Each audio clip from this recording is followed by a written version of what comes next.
Thank you for clicking on this video. I recently had an experience where I genuinely thought that my heart was getting ripped out of me, like my actual heart was ripped out of me, and I was carrying it and I was looking at it and I was like, oh my God. And I had an experience that felt insane and felt like it took me on a spiral to a point where I just honestly didn't feel like myself. I sort of didn't know what to do, and it left me feeling not very good. Not very good, you know. And I want to preface this video by sharing that with you guys because I want to let you know how heavy and important this subject that we're going to talk about today is. And you guys know I'm deep and I'm a very depthful person, and I don't really like to be surface level. On this channel we get deep, we talk about things that may be a little bit uncomfortable for some. I'm excited to come back with a video where I talk about something that made me feel like if I don't share this with you guys, or I'm sounding like a crazy person now. Okay, anyways, let's get to the point. But if I don't share this with you guys, I feel like this could help so many people, and I have to share it because going through it, the whole entire time I was like, someone else has got to be going through this and someone else needs to hear this. I say all that to say, every one of us have something that's got a hold of our heart, right?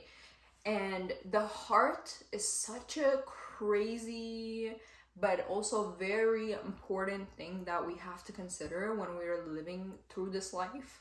Because in life, nothing is guaranteed, things change, people come and go, life happens, you experience things, you fall, you get up. There is so much that happens that if we don't get a grasp on a good understanding of how important our heart is, we're gonna be tossed and turned with the wind. And honestly, I don't know about y'all, but I don't like to be an emotionally unstable person where your emotions are just driving you.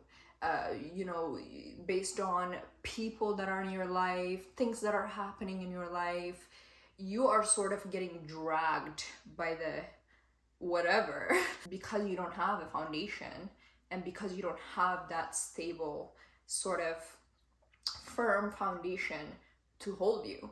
We're talking about the throne of your heart. I want to ask you the question, who has the throne of your heart? We need to understand in life who has the throne of our heart. Who's got it? Some of us, it's relationships that we're in that's got the throne of our heart. We are in love, infatuated, and just completely, madly, obsessively in love with the person that we're with.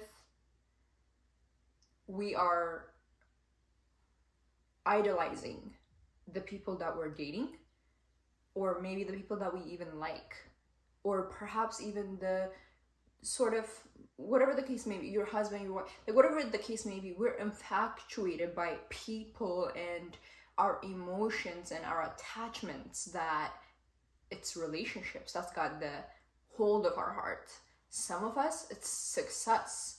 We are chasing, we are grabbing and running towards success and achievements and doing things, and we think that our void that's in our heart can be filled with our achievements, our success, the things that we're doing in life, and we are defining our identity and who we are by the thing that is got the hold of our heart, which is, again, some of us it's relationships, some of us it's success, some of us it's our career, some of us it's what we think our worth is. So the number one thing I think is very important in understanding is you have to really know yourself.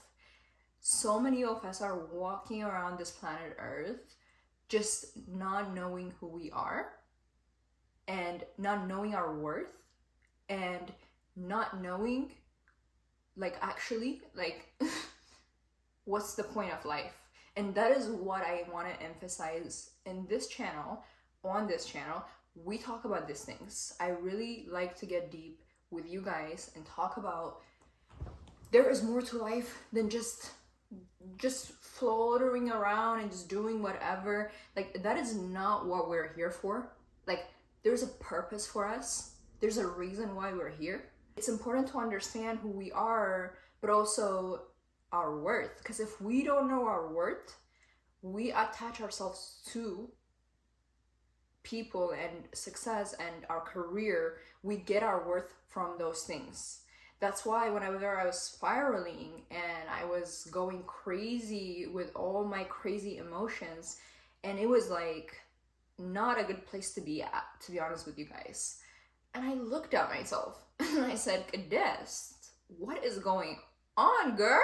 Like, what is happening? Yeah, you cannot get a hold of your emotions. You are like, you know, us girls, like, especially when we are on our cycle, and it makes everything even worse, but that's even a whole completely different topic. But you guys, sometimes so many of us are like letting our emotions just drive us like insane.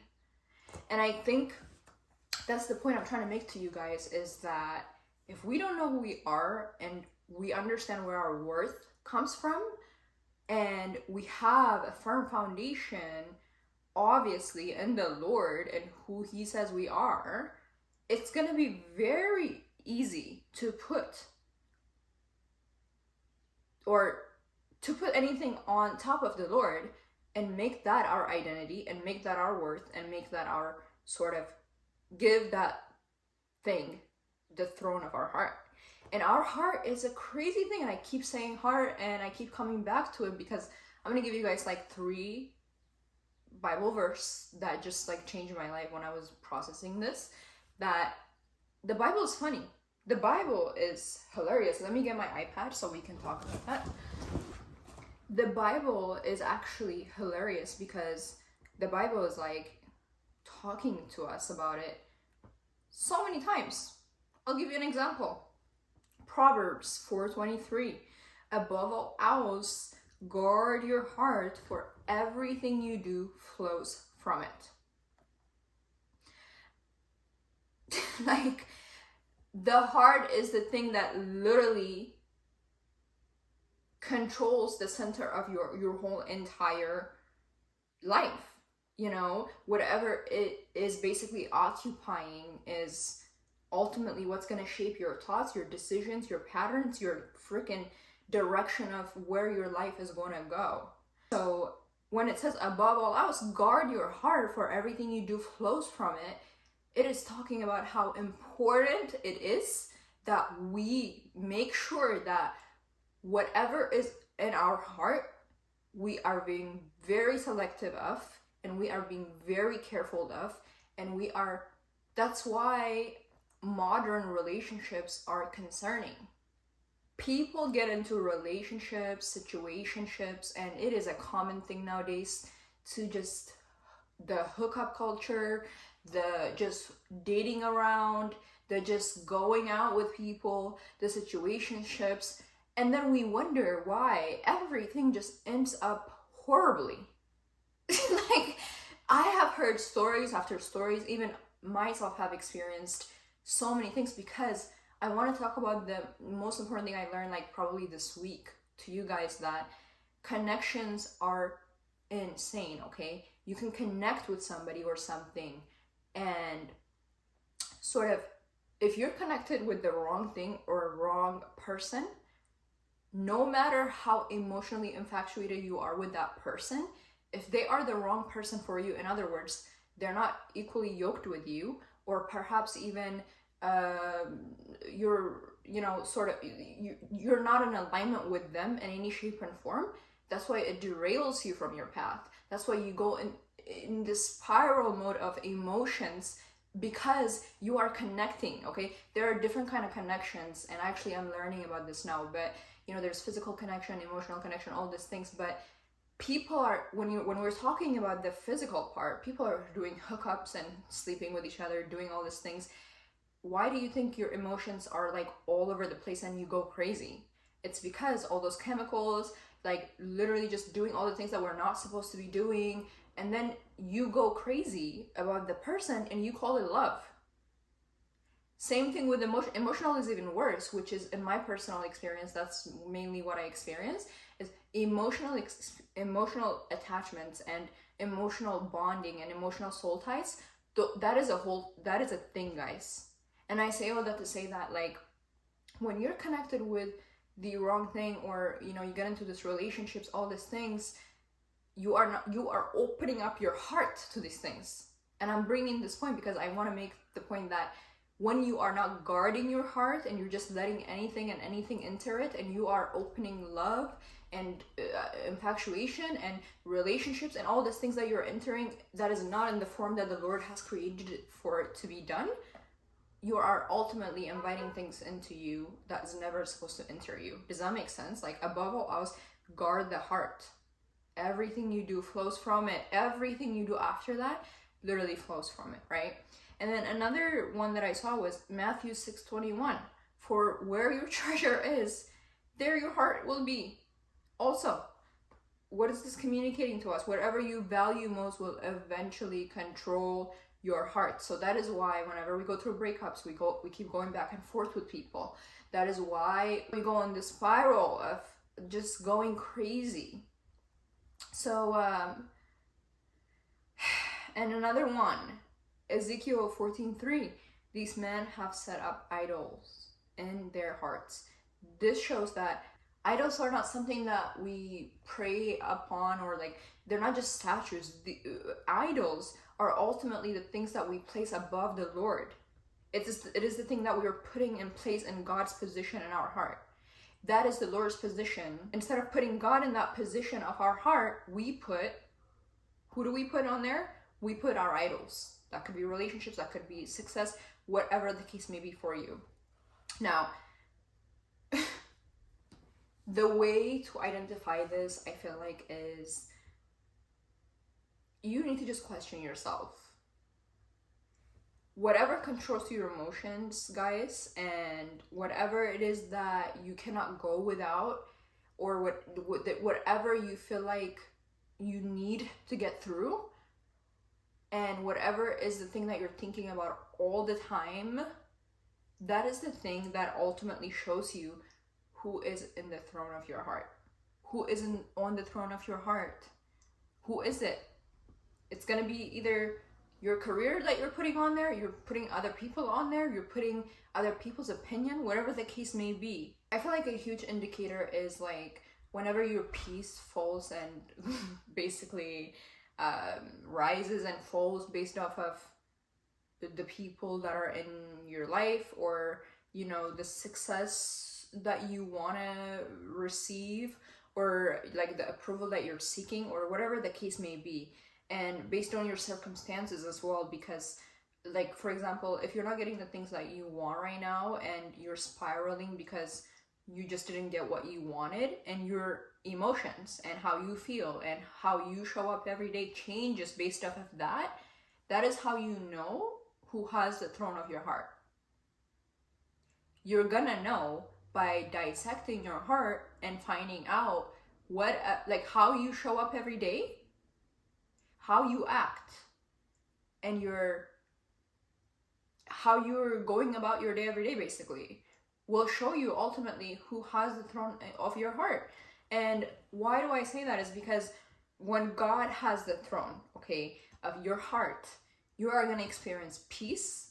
You are going to have a steady foundation that is going to be consistent. And it might not be perfect, but at least you are going to be moving from peace and not chaos. Because one thing is that if we don't have the Lord on the throne, it's Christ or chaos. It's Christ or chaos. There's no other way. Like, it's Christ or chaos.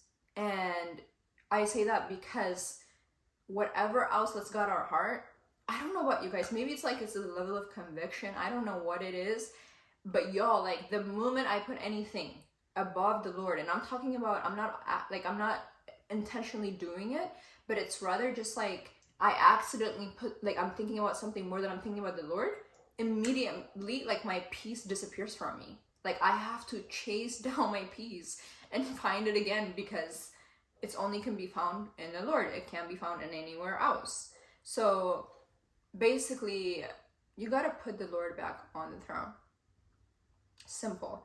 One thing about me is I want the will that the Lord has for my life to be his will. Like I want the will of the Lord. Like I want whatever the Lord wants for my life. I don't want what I want. Like sure, I can want things and I can desire things and I can give that to him, but at the end of the day, like it's the Lord's will that may be done in my life. Because if I have it my way and I do whatever I want, Lord knows where I will end up. So I want the will of the Lord. And I just feel like when the Lord is back in the throne of your heart, your identity, your decisions, your direction ultimately will align with him and what he wants for you, which is all the good things that you could ever think or imagine, and probably more than that. So instead of living based off of people's opinion, what they think about you, you know, whatever the case may be, or your feelings, your emotions, outcomes, things that you want to happen in your life. You know, we have this huge addiction of like wanting to get something the way exactly we want it. And it's like when you have the Lord on the throne of your heart and he's sitting on it and he is at the center of it, you ultimately don't need all of that. You don't need validation. You don't need people to approve things. You don't need people's opinion. And I'm not saying this in any kind of negative connotation. I'm just saying that so often we can be so pulled by that. We can be so dragged by it, and we can be like just spiraling and going in all the wrong directions just because we're prioritizing these things more than we're prioritizing the Lord and what he has for our lives. So at the end of the day, it should always resort back to the Lord and his will for your life and what he thinks about you, and not what other people think about you. So instead of building your identity and sort of your life and what you want out of life around the wrong things in this life, I think it's important to build it on the foundation of the Lord, because that is steady and it brings you life. And without him, there is no life.